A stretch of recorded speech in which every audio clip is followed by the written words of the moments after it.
Hoy es una noche muy especial porque, bueno, como bien sabemos, estamos presentando las obras de León Rosichner y es muy importante tanto para la Biblioteca Nacional, para la editorial de la Biblioteca Nacional, pero para todos los que trabajamos en este proyecto, que es más amplio que la biblioteca, haber participado de esta experiencia.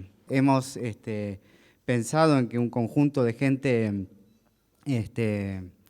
diga lo suyo, gente que ha pensado alrededor de las obras de León, alrededor de la figura de León.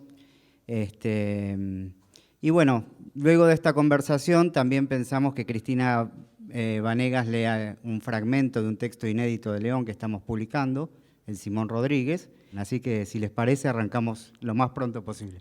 León era esencialmente alguien que sacaba de la trama dialoguista de la conciencia, de la trama dialogal del pensamiento mismo, la inspiración de sus temas, ¿no? Como le gustaba enojarse, habitualmente, el que tiene esa predilección, que otros comparten en menor medida, necesita hablar más, necesita llamar por teléfono. Lo recuerdo enojado conduciendo su coche. No era un enojo tan diferente a cuando escribe sus libros de filosofía. Había una molestia interna muy profunda en León respecto al modo de vida en la ciudad, respecto a pensamientos que no le gustaban, a los automovilistas que sabían manejar de una manera en que él infería que era inferior a la suya, pero los que viajábamos al lado de él estábamos muy asustados, de algún modo sospechando que era a la inversa la situación. Alguien que se suele llamar a veces el que monta en cólera, ¿no? Y al mismo tiempo eso nos revelaba un León absolutamente amoroso. Si se enojaba era para crear una situación de diálogo aún más profunda, así por lo menos lo pude percibir yo, y eso a lo largo de los años, como digo, porque para mí, ayer estábamos bromeando un poco en torno al Perón entre la sangre y el tiempo. Yo inicié mis actividades en una revista llamada Unidos, cuando volví de Brasil, escribiendo un artículo fuertemente crítico de ese libro. Cualquiera que pensara lo que pensé yo en ese momento criticaría las mismas circunstancias. Hay una decidida reflexión de León en torno a la servidumbre, en torno a la construcción de máquinas humanas, en torno a un lenguaje que se presenta en nombre de libertades y emancipaciones y produce lo contrario. Entonces, ese León era un León inclasificable desde el punto de vista de las críticas que podrían hacerle grupos más afines a llamarse de tal o cual manera en la Argentina, ¿no? A León no se lo podía llamar de ninguna manera, sino como alguien que pensaba a través de diálogos, conversaciones, escrituras, formas de relación con las otras personas, que son formas de relación donde está el mando de por medio, el descubrimiento común de circunstancias que pueden originar amistades permanentes y sobre todo el enojo de León, que era el enojo frente a lo que veía como obcecación del mundo, que era algo así como la demora de encontrar las libertades autoconstruidas, sabiendo lo difícil que es una circunstancia así llamada. Y ese libro es la vida de León, me parece, así como también La Cosa y la Cruz, que es San Agustín, que está tratado como se trata Perón, del mismo modo. Son tejidos textuales donde se evidencia si la malla de palabras tiene razón de vincularse con la vida o no, si esa malla de palabras finalmente proclama lo mejor de sí para alejarse de aquello que tendría que decir realmente. Por eso la imprevisibilidad de León, que fuera en sus últimos tiempos capaz de escribir grandes textos que desorientaban a muchos que creían que León solo pensaba para encolumnarse, ponerse a disposición de una beta de la cultura política argentina más inmediata. León nunca hizo eso, como gran fenomenólogo, como gran analista o reflexionador de las potencias del lenguaje, de decir las cosas de tantas maneras diferentes y decirlo bajo los objetos de la vida cotidiana y ante la disposición de la conciencia de verse libre o apresada ante esos objetos. Era absurdo pensarlo, como tantas veces escuché decir, ponerlo en alguna de las vetas más explícitas de la cultura política argentina. Es por eso, me parece, el enorme interés que sigue despertando la obra de León en nuevos lectores, que genera nuevos lectores, y el papel de una institución pública, dado que no le es fácil a ninguna empresa editorial privada encarar las obras completas de León, es fomentar esa lectura, comprometer a las personas con lo que más se las puede comprometer desde el punto de vista de una institución cultural como esta, es decir, que se produzcan vínculos de lectura que son vínculos en la memoria. Es famoso un capítulo de un gran escritor del Renacimiento: volver a la tarde a su casa después de haber caminado entre el bosque, ir dialogando con los antepasados. Bueno, eso se puede hacer de muchas maneras. Ojalá uno lo pueda hacer como el autor de esta frase supuso que lo hacía, que era Maquiavelo, ¿no? Dialogaba con Petrarca en su jardín, cambiando algunos nombres y poniéndonos en una situación quizás más diluida desde el punto de vista de la fuerza que tienen los grandes nombres de la humanidad, pero sin querer dejar de decir que los nuestros son también muy importantes. Esta es nuestra forma de seguir dialogando con León Rositner. Bueno, muy bien. Están los viejos amigos, Eduardo, Ricardo, Gregorio. Creo que todos celebramos el proyecto de publicación de las obras de León. Me parece que es un gran acontecimiento, así que estamos todos aquí, me parece, celebrando ese gran acontecimiento. Yo tengo recuerdos en distintas etapas de mi vida, ¿no es verdad?, con León. Algunos directamente ligados a la lectura de sus libros. Yo recuerdo muy bien el efecto que me produjo su noción de comunidad analizando la filosofía de Scheler, ¿no?, en el libro que en realidad era su tesis.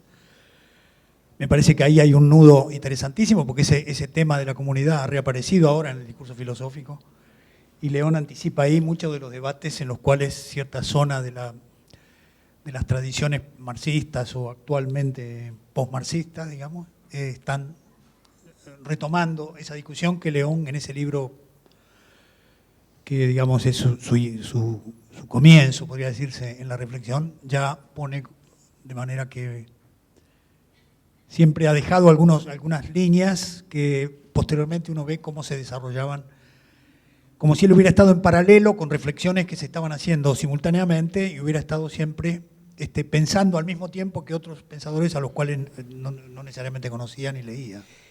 Y recién pensaba, ¿no?, porque todos hacíamos chistes, ¿qué hubiera dicho León en una situación como esta?, ¿no? Como todavía no logramos hacer funcionar el espiritismo de nuevo, que sería bueno en estas circunstancias, que pudiéramos retomar la tradición del espiritismo y conectarnos con León y mandarle saludos y decirle que estamos acá todos muy bien. León seguramente hubiera criticado algo de la situación, decíamos, ¿no? Hubiera dicho alguna cosa que no le gustaba. Y yo pensé inmediatamente, León era un tipo muy optimista, que tenía una vida en la que buscaba la felicidad y la felicidad de la gente que estaba con él, y quizás porque era él precisamente muy optimista en su vida, muy ligado al deseo, un hombre con una relación muy directa con la comida, con el amor, con los amigos, etc. Una sensación de plenitud continua, por eso era tan pesimista, a diferencia de lo que se suele pensar. Me parece que era tan optimista en su vida que podía ser muy crítico y muy pesimista en relación al mundo que lo rodeaba, ¿no?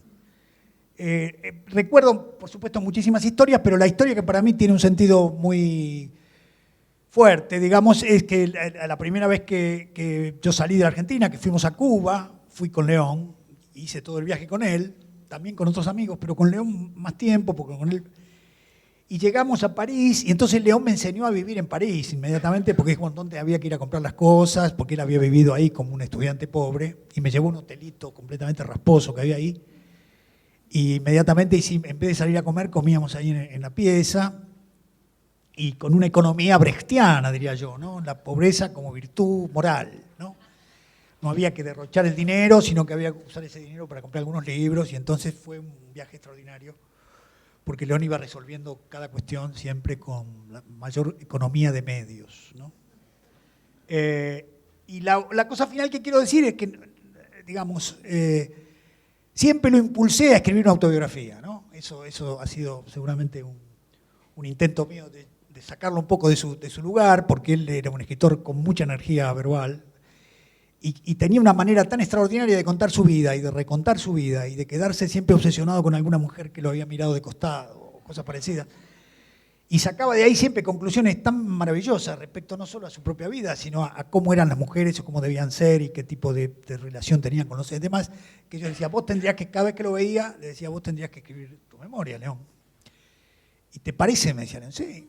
Y después me di cuenta que en realidad se estaba escribiendo con los libros que de hecho estaba publicando, pero que ojalá en esos manuscritos aparezcan algunos elementos de esa especie de relación que León tenía consigo mismo, con su pensamiento, ¿no? Que era siempre una relación muy fértil, muy ligada al diálogo, como bien decía Horacio.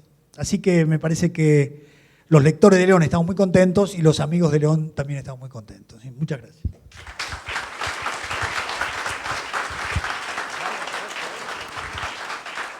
Yo tropecé con León de varios modos, y el primero, yo tenía 17 años, tropecé con Ser judío, un texto, entre comillas, de circunstancias.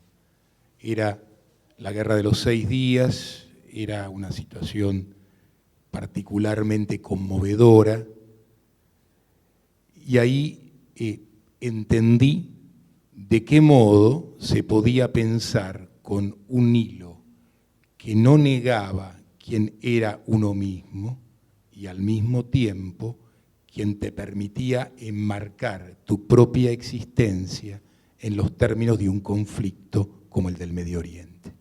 Y si de alguna forma León nos taladra o me taladra la cabeza y lo extraño todo el tiempo, no es solo para ver qué diría él, que es sin duda una incógnita a despejar, sino cómo me sorprendería él, porque una de las cosas que siempre me pasó escuchándolo, leyéndolo, era esta fenomenal sorpresa que surge de su increíble originalidad, que no era el intento de ser original, sino de simplemente serlo sin proponerse nada.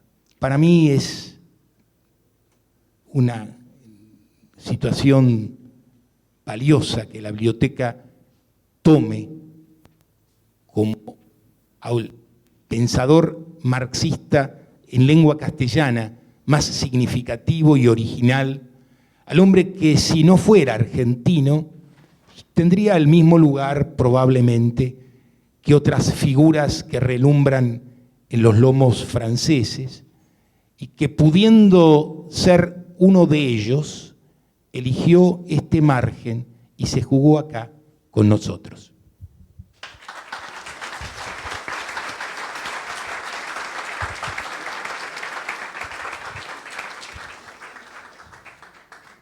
Bueno, estaba pensando qué decir porque más tarde llega, menos uno tiene que decir el turno.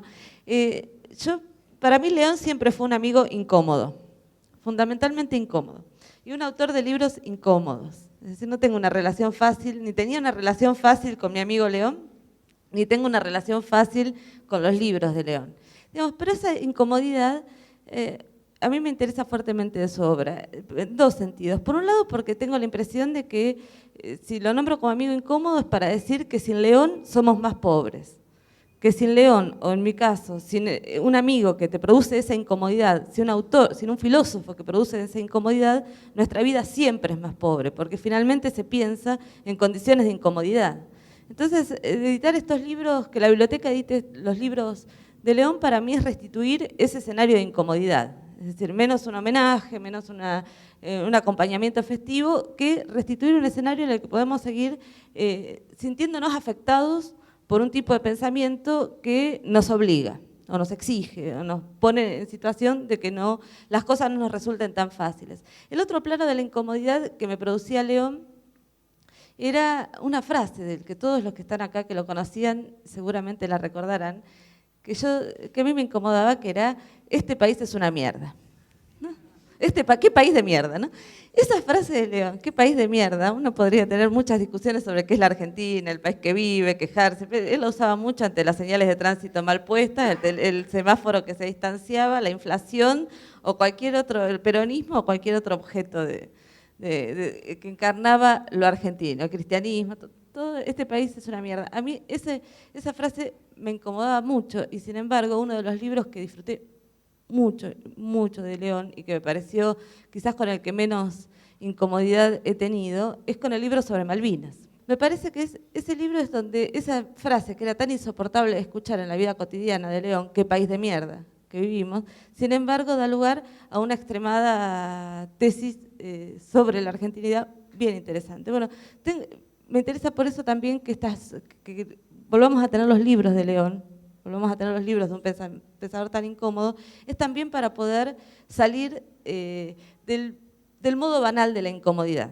Es decir, del modo banal de la incomodidad, que es el que te produce alguien cuando te dice una frase así abrupta, e ir al modo profundo e interesante de la incomodidad, que es el momento en que el tipo de argumentación, afirmación, interpretación te obliga a revisar las propias condiciones de tu pensamiento.